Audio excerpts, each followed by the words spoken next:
Hello students, welcome back to my YouTube channel DS group of education. कैसे हैं आप सब लोग? आप सबको नवरात्रि की हार्दिक शुभकामनाएं and also thank you students for making our channel 100 subscribers. Thank you for everything जो आप लोगों ने मुझे सपोर्ट किया है, क्योंकि I know 100 subscribers are not so big achievement, but for me मेरे लिए बहुत है एंड ये सब आपकी मेहनत है एंड आपकी दुआ है जिसके लिए ये पॉसिबल हुआ है। हम लोग नवरात्रि स्पेशल डे 5 में डिस्कस करेंगे होम साइंस पेपर में एक बहुत ही इंपॉर्टेंट टॉपिक जिसका नाम है the management theory of Henry Mintzberg. ये जो थ्योरी है यहाँ से जो 2 ऑफ अगस्त को एग्जाम हुआ था वहां पे भी क्वेश्चंस पूछे गए थे। ठीक है, अगर आपने पीवाईक्यूज डिस्कशन देखे हैं, मेरे चैनल पर है प्लेलिस्ट, अगर देखे हैं आपने तो आप देख सकते हो कि वहां पे भी एक क्वेश्चन जो है यहाँ से पूछा गया था। तो हम उसी टॉपिक को आज डिस्कस करेंगे। बिफोर दैट, अगर आप मेरे चैनल पर फर्स्ट टाइम हो एंड चैनल को अभी तक सब्सक्राइब नहीं किया है, चैनल को जरूर से सब्सक्राइब कर दीजिएगा। टेलीग्राम चैनल को भी जरूर से ज्वाइन हो जाइएगा। You have to know your educator जिससे आप पढ़ाई कर रहे हो। तो I completed my BSc Food and Nutrition honors in first class, MSc Food and Nutrition first class, second position, B.Ed Physical Science first class, M.Ed Science and Mathematics first class, UGC NET Home Science June 2023। अगर आपको मेरी ये classes अच्छी लग रही है and आप मुझसे और पढ़ना चाहते हो for the preparation of June 2025 UGC net JRF home science paper के लिए, तो जरूर से मेरे पेड बैच में आप एनरोल हो जाइए। कैसे एनरोल होना है, आप कमेंट में आपका मेल आईडी दे सकते हो, मैं आपको जो है इंफॉर्मेशन शेयर कर दूंगी। अपार्ट दिस, आप चाहो तो मुझे भी मेल कर सकते हो इस मेल आईडी पे। आपको बंगाली, हिंदी, इंग्लिश इन तीनों लैंग्वेजेस में और कोई दो ही लैंग्वेज में आपको जो है नोट्स मिलेंगे, क्लासेस मिलेंगे, 24/7 टीचर सपोर्ट आपको मिलेंगे, स्टडी मटेरियल्स मिलेंगे, वीकली 3 डेज क्लासेस मिलेंगे, डाउट सॉल्विंग सेशंस मिलेंगे and low fees. So just book your seat. Henry Mintzberg, a Canadian academic and business management expert, set out to help companies address this issue by creating his own managerial theory। उन्होंने अपना जो है एक खुद का managerial theory को develop किया था। ठीक है, कि किन्होंने? हेनरी मेंसबर्ग ने।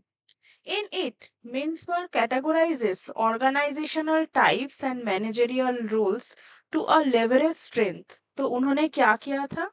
उन्होंने जो ऑर्गेनाइजेशनल टाइप्स है एंड जो मैनेजरियल रोल्स है उसको क्या किया था? उसको डिवाइड कर दिया था to resolve the conflicts and prioritize workflow. किस लिए उन्होंने किया था? उन्होंने बेसिकली ये किया था कि जो मीन्सबर्ग थे, उन्होंने ताकत का लाभ उठाने, संघर्ष को हल करने और जो वर्क फ्लो है उसको प्राथमिकता यानी प्राइमरी जो है इम्पोर्टेंस देने के लिए संगठनात्मक यानी जो स्ट्रक्चरल टाइप्स है और जो प्रबंधकीय भूमिकाओं को वर्गीकृत करना उन्होंने स्टार्ट किया था। The management theory of Henry Mintzberg. Mintzberg recommends breaking down management roles and responsibilities and organizing the workplace to simplify complex concept। जो complex concept या जो जटिल अवधारणाएं होती है उनको उन्होंने क्या किया था? छोटे छोटे पार्ट्स में डिवाइड कर दिया था। This help streamline companies. ये बेसिकली ये जो काम उन्होंने किया था, ये इससे क्या हुआ था? इससे जो एफिशिएंसी यानी जो क्षमता, इम्प्रूव्स एम्प्लॉय एंगेजमेंट, जो एम्प्लॉय उस कंपनी में काम करते हैं उनका जो एंगेजमेंट है, which allows each team member to develop their own skill. यानी हर एक एम्प्लॉय का जो खुद का एक स्किल है उसको डेवलप करने में वो हेल्प हुआ था। मेंसबर्ग्स टाइप्स ऑफ ऑर्गेनाइजेशनल स्ट्रक्चर्स। मेंसबर्ग का जो ऑर्गेनाइजेशनल स्ट्रक्चर का टाइप क्या-क्या था। अगर हम देखें तो हम देख सकते हैं कि basically there are 5 organisational structures according to Mintzberg, यानी मेंसबर्ग ने कई 5 जो है ऑर्गेनाइजेशनल स्ट्रक्चर्स के बारे में कहा है। He suggests that companies adopt one of these structures to carry out business operations successfully. जो कंपनीज होते हैं वो किन्हीं इस 5 टाइप्स में से किसी एक टाइप्स को एक्सेप्ट करते हैं कंपनी को ठीक ठाक से या बिजनेस को ठीक ठाक से चलाने के लिए। However, the type that will work best for your enterprise, जो भी हो, टाइप्स तो 5 है, यानी 5 टाइप के जो उन्होंने ऑर्गेनाइजेशनल स्ट्रक्चर्स को रिकमेंड किए थे उनमें से किसी एक को अगर आप आपके कंपनी के लिए यूज कर सकते हो तो वो बहुत ही अच्छा होगा। यानी आपको देखना है कि आप जिस इंस्टीट्यूशन को बढ़ाना चाहते हो या आप जिस कंपनी को अच्छे से रन कराना चाहते हो उसके लिए कौन सा स्ट्रक्चर सुइटेबल होगा। और क्या है, how long you have been in business, leadership goals and other factors. तो लीडरशिप गोल्स भी एक इम्पॉर्टेंट फैक्टर है and leadership factors in the sense जो नेतृत्व जो लक्ष्य है वो भी एक इम्पॉर्टेंट फैक्टर है कि कोई भी एक ऑर्गेनाइजेशन को चलाने के लिए। यहाँ पे फर्स्ट क्या कहा गया है, यहाँ पे फर्स्ट कहा गया है adhocracy. And adhocracy has no formal structure, यानी एड्रोकेसी का मतलब क्या है अगर हम देखें, जो एक ऑर्गेनाइजेशनल स्ट्रक्चर होता है, क्योंकि उन्होंने 5 जो है स्ट्रक्चर दिए थे, अगर हम ये कहें कि 5 स्ट्रक्चर में से जो फर्स्ट है वो क्या है, adhocracy. It has no formal structure, इसका कोई एक टाइप का स्ट्रक्चर नहीं होता है, कोई फॉर्मल स्ट्रक्चर नहीं होता है। Instead highly qualified employees form teams to complete task and adjust to industry changes. जो एम्प्लॉयज हाईली क्वालिफाइड होते हैं, यानी जिनमें क्वालिफिकेशंस बहुत ज्यादा होते हैं, जिनमें स्किल्स बहुत ज्यादा होते हैं, वो एक साथ मिलके एक टीम को फॉर्म करते हैं। This is the opposite of bureaucracy, as organizational to follow this structure have a decentralized process. ये जो स्ट्रक्चर होता है ये एक डिसेंट्रलाइज्ड प्रोसेस होता है एंड ये ब्यूरोक्रेसी का एकदम ऑपोजिट होता है। Adhocracy employs a large workforce that allows teams to problem solve quickly. ये बेसिकली क्या करता है, कोई भी एक टीम में जो है प्रॉब्लम को सॉल्व करने में बहुत ज्यादा हेल्प करता है, क्योंकि बहुत जल्द जो प्रॉब्लम है वो सॉल्व हो जाता है। And work flexibly and collaborative in innovative veg. A weakness of this kind of innovation organization is that there can be clashes among team members when it is not clear who is in charge. क्योंकि हर किसी के पास skill है, हर जो कोई है वो qualified है, तो एक हम कह सकते हैं कि एक ईगो फाइटिंग स्टार्ट हो सकता है कि कौन जो है मेन इंचार्ज होगा। There are characteristics of advocacy, जैसे कि कोई फॉर्मल स्ट्रक्चर नहीं होता है, employment of experts with varied experiences, no standard procedures, undefined roles, flexible of work and more collaboration. क्योंकि हमने पहले भी देखा है जो कोलाबोरेशन है वो बहुत ज्यादा होता है। Machine organization. In a machine organization, workers operate as parts of a standardized system. जो workers होते हैं मशीन ऑपरेशन में वो कैसे काम करते हैं, वो एक जो है एक स्टैंडर्डाइज सिस्टम का एक पार्ट्स के अकॉर्डिंग काम करते हैं। Each department is responsible for its own task and decision making is centralized. जो हमने एडवोकेसी में देखा है वहां पे डिसीजन मेकिंग जो होता है वो डिसेंट्रलाइज्ड होता है, पर जो मशीन ऑर्गेनाइजेशन होता है वहां पे जो डिसीजन मेकिंग होता है वो सेंट्रलाइज्ड होता है एंड यहाँ पे हर एक डिपार्टमेंट अपने काम के लिए रिस्पॉन्सिबल है। These departments are incredible formalized and specified parameters define employees and their work. In a larger company, these departments could be according to marketing, human resources or other standardized teams. यानी normally हम जो देखते हैं HR section होता है या marketing section होता है या कोई दूसरा कुछ और, की तरह बहुत ही फॉर्मलाइज्ड एक स्टैंडर्डाइज्ड सेक्शन होता है। Having clearly defined roles gives workers clarity on their responsibilities, but if these departments differ in workflow and are inconsistent and the business goals, then the conflicts and incompatible work may result. यानी जब ये जो work flow है ये अगर ठीक ठाक ना हो तब हम क्या देख सकते हैं, तब हम इनकॉम्पिटिबल देख सकते हैं एंड जो है कॉन्फ्लिक्ट यानी जो मन मुटाव है वो भी देख सकते हैं। एक मशीन ऑर्गेनाइजेशन का क्या क्या कैरेक्टरिस्टिक्स हो सकता है? Standardized work processes, centralized decision making, formal departments, clarity जो होता है क्लियरली डिफाइंड होगा, हाई डिग्रीज ऑफ स्पेशलाइजेशन जैसे कि मार्केटिंग हो गया, जैसे कि कोई दूसरा एक सेक्शन हो गया। नेक्स्ट क्या है? नेक्स्ट है professional organisation.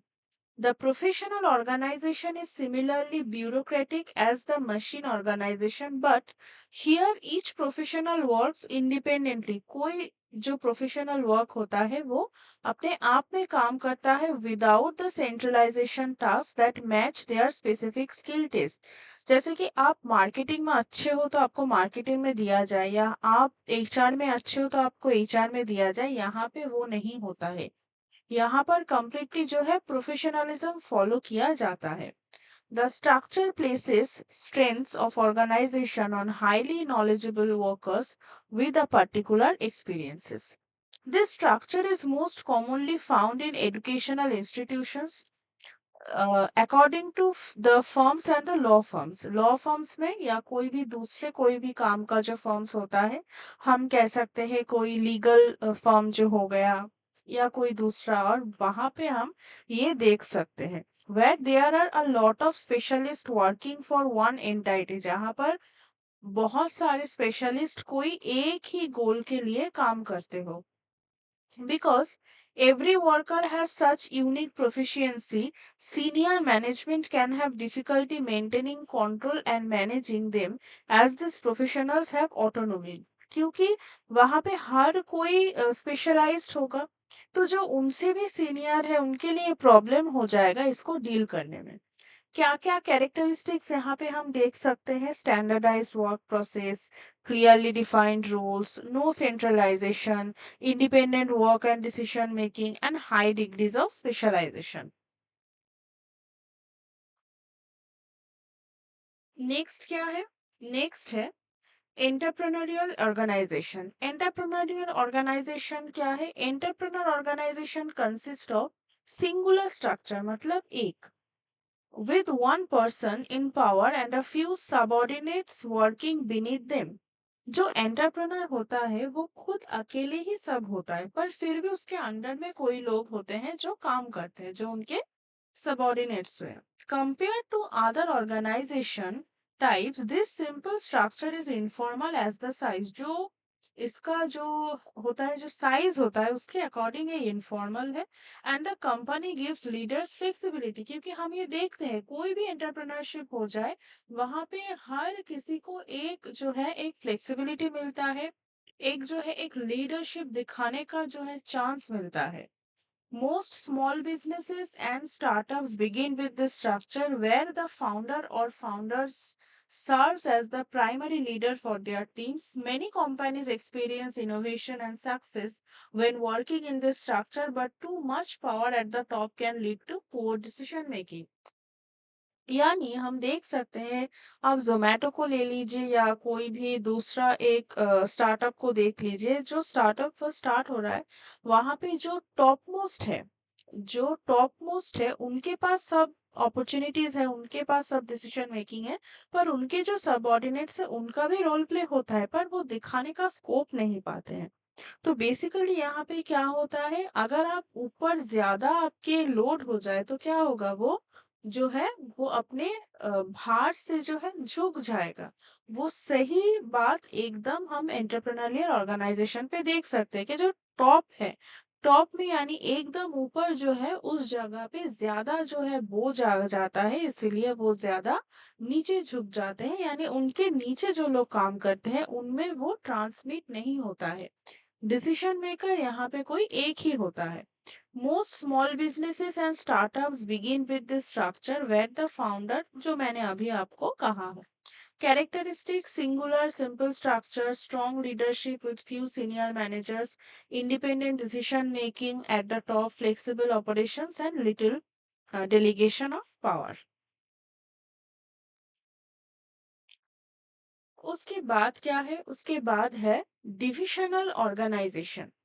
Large companies with a variety of product offerings, यानी आप देख लो ब्रिटानिया, ब्रिटानिया का बिस्किट भी मिलता है, ब्रिटानिया का केक भी मिलता है, ब्रिटानिया का दूसरा जो है टाइप का बिस्किट मिलता है, मतलब नॉर्मल जो हम खाते हैं उसके साथ कुछ कुकीज टाइप का भी मिलता है, बेकरी टाइप्स का भी मिलता है।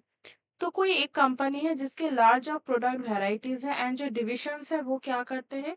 The function in a divisional और diversified organisation. In the structure divisions are autonomous and make their own decisions regarding work flow, यानी काम के अकॉर्डिंग जो है डिसीजंस को लिए जाते हैं।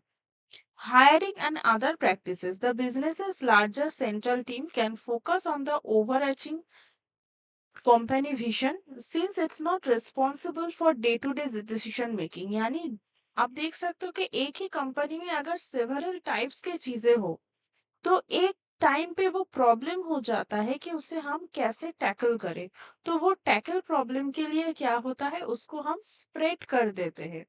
A downside of the divisional organizational structure is the potential for conflict and competition for company resources between divisions। जैसे कि एक मार्केटिंग हो गया, एक प्रोडक्शन हो गया, एक जो है पैकेजिंग हो गया, हर एक सेक्शन में एक प्रॉब्लम अराइज हो सकता है।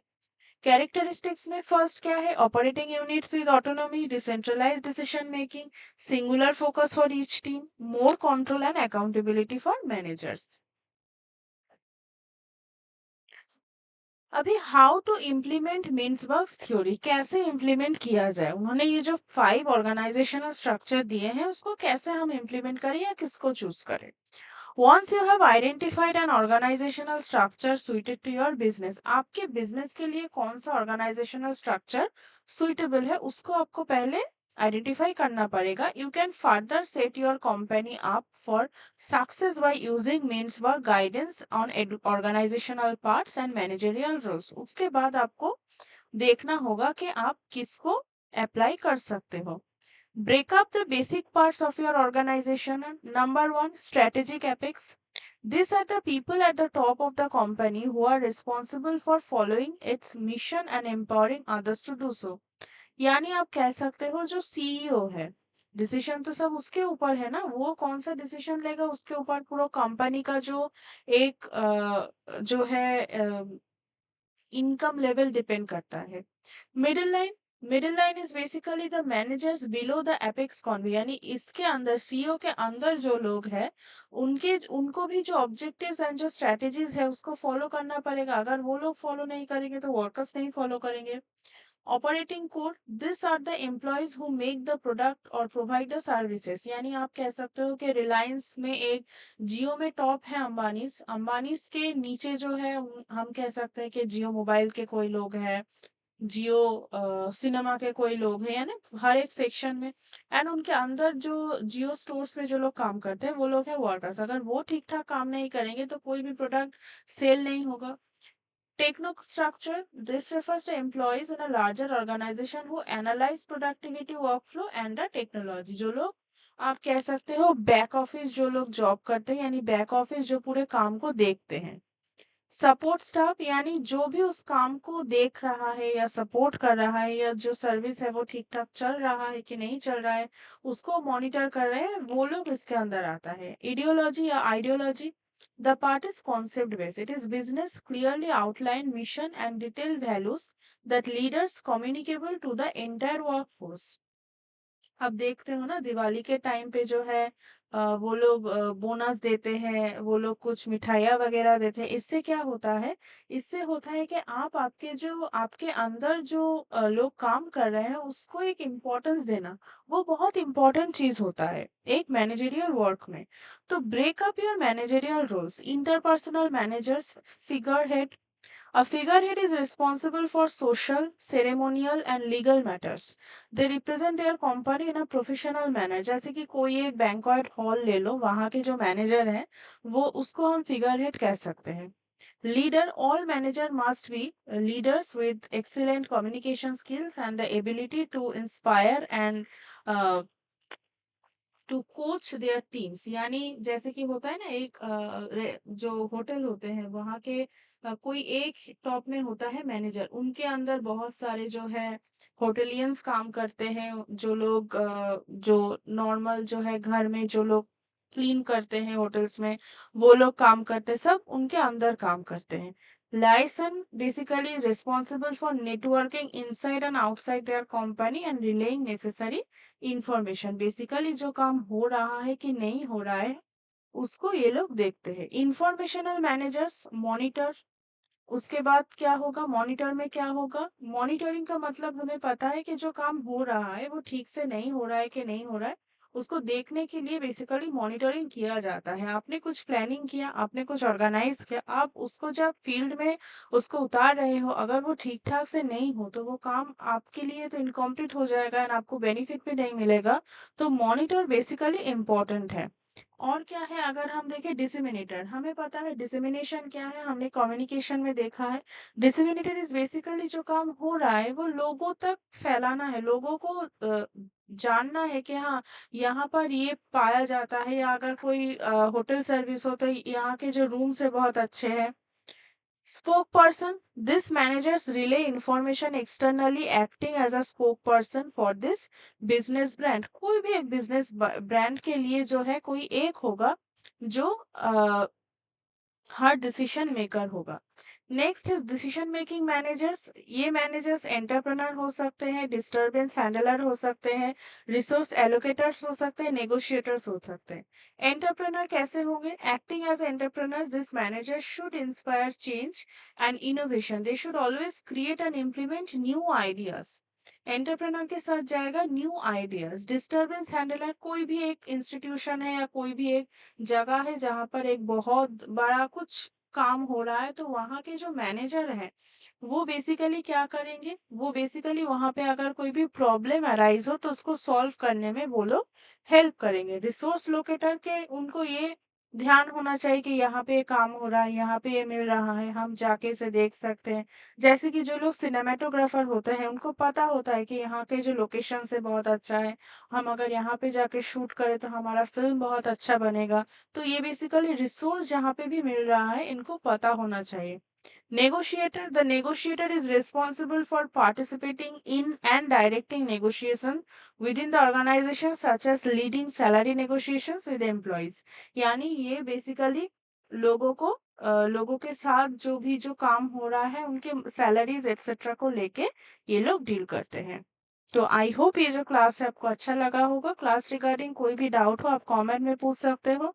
आप पेड बैच के लिए मुझे मेल भी कर सकते हो एंड अगर चैनल को अभी तक सब्सक्राइब नहीं किया है, चैनल को ज़रूर से सब्सक्राइब कर दीजिए। Thank you for watching.